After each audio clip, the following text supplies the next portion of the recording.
Good morning. ముఖ్యంగా Kaleshwaram project అనేటువంటిది అద్భుతమైనది అని బీఆర్ఎస్ అప్పటి సర్కార్ లేదా టీఆర్ఎస్ చెప్పడం జరిగింది. దానివల్ల చాలా ప్రయోజనాలు రైతుకు జరిగాయని కూడా చెప్పడం జరిగింది. అయితే నిన్న రాజ్యసభలో ఒక ప్రశ్నకు జవాబు చెప్తూ అప్పటి ప్రభుత్వము గోదావరిలో 30,000 కోట్లు ఖర్చు పెట్టి తర్వాత వచ్చి కేంద్రాన్ని అనుమతుల గురించి అడగడం జరిగింది. అప్పుడు నిధులు అడిగారు, నిధులు ఇవ్వలేదు. లోపాలపై ఇప్పుడు దర్యాప్తు జరుగుతూ ఉంది. ప్రాజెక్టు పరిస్థితి ఏంటో దేశం మొత్తానికి తెలుసు అని చెప్పి ఆయన జలశక్తి వనరుల మంత్రి గారు చెప్తా ఉన్నారు. ఇక మంత్రి పాటిల్ గారు వ్యాఖ్యానించు ఇది ఆచరణ సాధ్యం కాని ప్రాజెక్ట్ అని కె లక్ష్మణ్, సిబిఐతో దర్యాప్తు జరిపించాలని అనిల్ కుమార్ యాదవ్, కాళేశ్వరంపేట 1,00,000 కోట్ల నీళ్ల పాలంటూ ఇది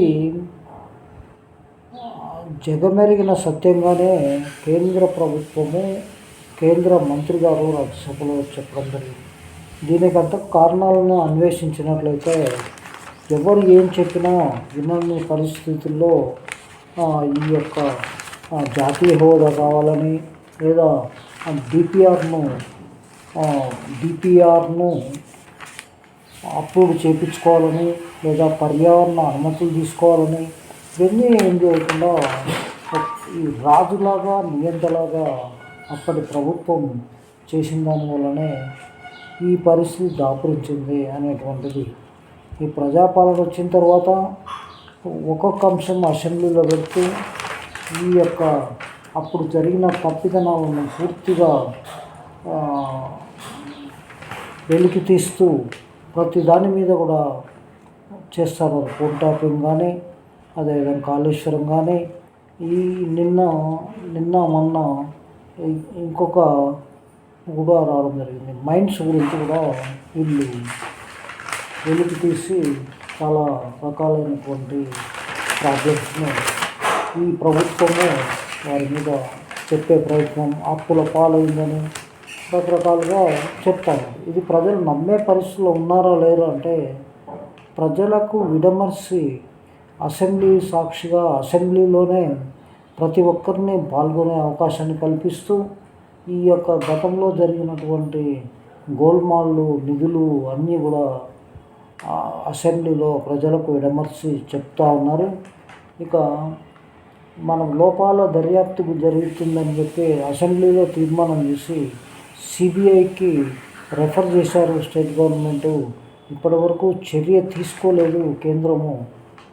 ఏ విధంగా తీసుకుంటుంది అనే దాని మీద కూడా క్వశ్చన్స్ రేజ్ అవుతున్నాయి. ఇక ముఖ్యంగా ఈ ప్రాజెక్టుపై 30,000 కోట్లు ఖర్చు చేసిన తర్వాత సాంకేతిక అనుమతుల కోసం రాష్ట్ర సర్కారు కేంద్రానికి ఆశ్రయించిందని తెలిపారు. బీఆర్ఎస్ ఎంపీ కేసీఆర్ సురేష్ రెడ్డి లేవనెత్తిన ప్రశ్నలకు సోమవారం రాజ్యసభలో చెప్పాడు. అంటే ముందే డిసైడ్ అయిపోయి కాళేశ్వరంలో ప్రాజెక్టు కట్టాలని నిర్ణయించుకొని దాదాపుగా 30,000 కోట్లను ఖర్చు పెట్టి టెక్నికల్ అనుమతుల గురించి కేంద్రం వద్దకు పోయారు. అదే ఆయన చెప్తున్నారు. ఇక ప్రధానమంత్రి కృషి సించాయి యోజన ఎంకేఎవై కింద తెలంగాణలో నీటిపారుదల ప్రాజెక్టుల అభివృద్ధికి ఎటువంటి చర్యలు తీసుకున్నారని సురేష్ రెడ్డి ప్రశ్నించారు. విభజన సమయంలో కేంద్రం ఇచ్చిన హామీ మేరకు తెలంగాణలో కాళేశ్వరానికి లేదా మరే ఇతర ముఖ్యమైన ప్రాజెక్టుగా అయినా జాతీయ హోదా ఇవ్వాలని ఆయన కేంద్రాన్ని కోరారు. దీనికి సిఆర్ పాటిల్ సహచర సభ్యుడు తాగునీటికి సంబంధించిన సమస్య పేరుతో ఇరిగేషన్ సమస్యను లేవనెత్తారు. అయినప్పటికీ కాళేశ్వరానికి సంబంధించిన జలవనరుల శాఖ పరిధిలోని అంశాలకు సమాధానం ఇస్తాను. కాళేశ్వరం ప్రాజెక్టు కేవలం 30,000 కోట్లు ఖర్చు చేసిన తర్వాత అనుమతి కావాలంటే మా దగ్గరికి కేంద్ర జలశక్తి మంత్రిత్వ శాఖ వచ్చారు. దానికి మేము సాంకేతిక అనుమతులు మాత్రమే ఇచ్చాము. మొదటి నుంచి చివరి వరకు కాళేశ్వరం ప్రాజెక్టు కోసం కేంద్రం నుంచి ఒక్క రూపాయి తీసుకోలేదు. ప్రస్తుతం ఆ ప్రాజెక్టు పరిస్థితి ఏంటో దేశం మొత్తానికి తెలుసని దాదాపుగా 1,00,000 కోట్లకు పైగా ఖర్చు చేసి ఈ ప్రాజెక్టు నిర్మించినట్లు చెప్తున్నారు. ఇప్పుడు ఆ ప్రాజెక్టు నీటిలో కొట్టుకుపోయింది. కాళేశ్వరం ప్రాజెక్టు నిర్వహణ, అనుమతులు, డిజైన్ తదితర అంశాలపై దర్యాప్తు జరుగుతుంది. అయితే ఆ ఏజెన్సీ దర్యాప్తు నెమ్మదిగా సాగుతుంది. ఈ ప్రాజెక్టు విషయంలో ఏం చేయాలి, ఏం ముందుకెళ్ళాలి, కొత్తగా బోర్వెల్స్ వేయాలా, ఇలా అనేక అంశాలను పరిశీలించాల్సి ఉంది. ఈ ప్రాజెక్టు కోసం జల్ మిషన్ నుంచి నిధులు ఏమైనా తీసుకోలేదా అనే అంశం కూడా ఉంది. అందువల్ల ఈ ప్రాజెక్టు నిధుల విషయంలో మా దగ్గర ఎటువంటి స్పష్టమైన సమాచారం లేదు. ఇది ఒకందుకు మంచిదే అని బదులిచ్చారు. కాగ్ చెప్పింది. ఇక సిబిఐ దర్యాప్తు జరిపించాలని అనిల్ కుమార్ యాదవ్ గారు ఎంపీ గారు అడుగుతున్నారు. బీజేపీ బీఆర్ఎస్ బంధం మరోసారి బహిర్గమవుతుందని కాంగ్రెస్ రాజ్యసభ సభ్యుడు మందాడి అనిల్ కుమార్ యాదవ్ విమర్శించారు. కాళేశ్వరం, జల్ జీవన్ నిధుల విషయంలో కాంగ్రెస్ ప్రభుత్వంపై నెపాన్ని నెట్టేందుకు ఆ రెండు పార్టీలు యత్నిస్తున్నాయని ఆరోపించారు. రాష్ట్ర ప్రభుత్వం ప్రతిపాదనలు పంపలేదని బీజేపీ ఎంపీ లక్ష్మణ్ అనడం, రాష్ట్ర ప్రభుత్వము కేంద్ర పథకాలను అమలు చేయడం లేదని బీఆర్ఎస్ ఎంపీ సురేష్ రెడ్డి ఆరోపించారు. ఇక ముఖ్యంగా బీఆర్ఎస్ మాటలను చూస్తే ఆ రెండు పార్టీలు స్నేహం ఏ స్థాయిలో ఉందో అర్థమవుతుంది. సిబిఐ దర్యాప్తు జరపాలని రాష్ట్ర ప్రభుత్వం కోరిందని, దీనిపై కేంద్రం ఎందుకు జాప్యం చేస్తుందని చెప్పాలని డిమాండ్ చేశారు. ఇకనైనా కాళేశ్వరంపై సిబిఐ విచారణ జరపాలని కేంద్రాన్ని కోరారు. దీనికి సిఆర్ పాటిల్ సిబిఐ దర్యాప్తు తన పరిధిలోని అంశం కాదని అన్నారు.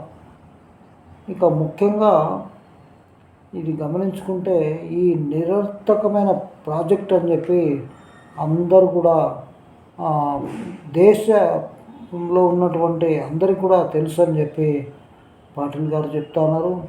అదేవిధంగా తెలంగాణ నీటిపారుదల ప్రాజెక్టులపై వివిధ రకాలైనటువంటి క్వశ్చన్లు రాజ్యసభలో రావడం జరిగింది. Bharat comptroller audit general CAG మొదటి నివేదిక 2024లో అంశాలను ఉటంకించారు. కాళేశ్వరం ఆర్థికంగా ఆచరణ సాధ్యమైంది కాదు. ఈ ప్రాజెక్టు వ్యయం ప్రాథమిక అంచనా కన్నా దాదాపుగా 80% పెరిగింది. దాదాపు 1,00,000 కోట్లకు పైగా వ్యయం అయింది అని కాగ్ నివేదికలో పేర్కొన్న అంశాలను లక్ష్యం చదివి వినిపించారు. జల్ జీవన్ మిషన్తో పాటు ఇతర పథకాల కింద తెలంగాణ కేంద్రం అందించిన ఆర్థిక సాయం గురించి వివరించాలన్నారు. దీని కేంద్ర మంత్రి సిఆర్ పాటిల్ కాగ్ నివేదికలకు రాష్ట్రాలే జవాబుదారీగా ఉంటాయని తెలిపారు. జల్ జీవన్ మిషన్ నిధుల వినియోగంలో తెలంగాణ ప్రభుత్వం నిర్లక్ష్యంగా వ్యవహరించిందని అన్నారు. ఈ పథకం కింద రాష్ట్ర ప్రభుత్వం ఒక్క రూపాయి తీసుకోలేదని, అందుకే సంబంధిత సమాచారం ఏదీ తమ వద్ద లేదన్నారు. గత 3 ఏళ్లుగా ఈ పథకం కింద రాష్ట్ర ప్రభుత్వం నుంచి ఎలాంటి ప్రతిపాదనలు రాలేదని తెలిపారు. అయినప్పటికీ ఫర్ డ్రాప్ మోర్ క్రాప్ కింద తెలంగాణకు మొత్తం 873.95 కోట్లు కేటాయించామని వివరించారు. అందులో 194.63 కోట్లు గత 3 ఏళ్లలో అందించినట్లు వివరించారు. అందుకే జల్ సించాయ్, జల్ భాగీదార్ కార్యక్రమాల్లో తెలంగాణ అద్భుతమైన పనితీరు కనబరిచింది. ప్రోత్సాహకరంగా తెలంగాణకు అధిక నిధులతో పాటు 2 కోట్ల బహుమతి ఇచ్చామని తెలిపారు. కేంద్రము నిధులు ఇస్తామని చెప్పినా తెలంగాణ ప్రభుత్వం సిద్ధంగా లేకపోవడం, కేంద్ర ప్రభుత్వానికి నివేదికలు పంపకపోవడం బాధాకరమని లక్ష్మణ్ వ్యాఖ్యానించారు. కాళేశ్వరం అనేటువంటిది ఇప్పుడు అక్కడ చాలామంది అధికారులు జైలు పోయారు.